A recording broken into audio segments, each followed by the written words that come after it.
My name is Jerry Green. I'm the president and CEO of the Pacific Council on International Policy in Los Angeles. Before joining the Pacific Council, I was at the RAND Corporation, where I ran the Center for Middle East Public Policy. Before that, I was a professor at the universities of Arizona and Michigan. At Arizona, I also directed the Center for Middle Eastern Studies.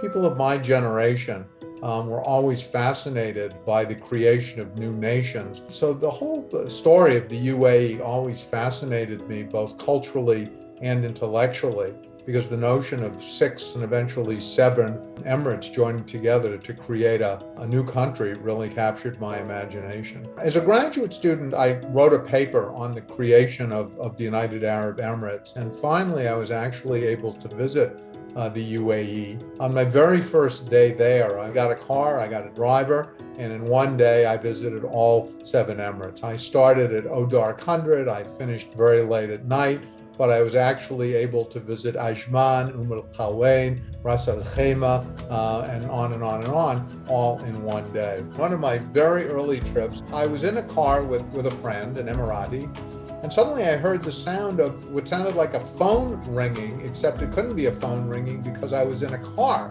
And I look over, and indeed, he opened up a little compartment, pulled out a phone, answered the phone, had a conversation, hung up. I said, "What is that?" And he said, "That's a phone." I said, "That's not possible. We're in a car." And so he explained to this allegedly sophisticated, worldly, cosmopolitan American the whole, development and evolution of cellular telephony.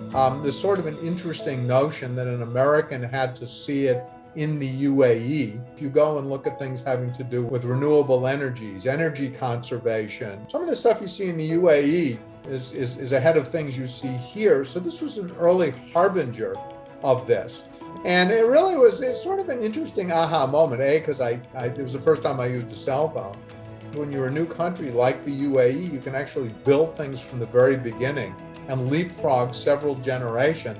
And you don't have to fix your landlines, you just go right to cellular telephony.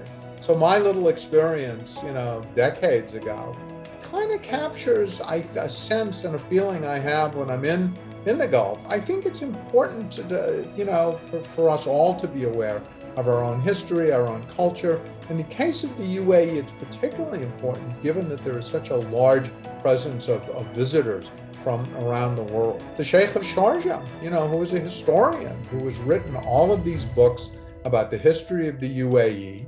I met him at his home. This was quite a while ago. He showed me his library. He told me about how he did his research. I remember a lot of this like it was yesterday, because I felt kind of proud to be a scholar and a professor, because the big differences between him and me, he's a ruler. I'm just some young guy, a young professor who nobody's ever heard of. That instantly evaporated. We were peers. We were, in the same world, and the same things excited us. I just met him as somebody who cared deeply about his own history and spent a lot of time and devoted a lot of his life to trying to understand it. That's really important. That's a legacy you hand to future generations. So that was one of these experiences you kind of luck into, that you don't plan and stays with you forever. I can't count how many times I've been to the UAE in my life. I mean, it's a lot, double digit. But every time I come, I get the same sense of excitement and anticipation and intellectual curiosity that I had when I was a young graduate student, washing up on the shores of the creek in, 1978, 1979. There's always something to see. There's always something to learn.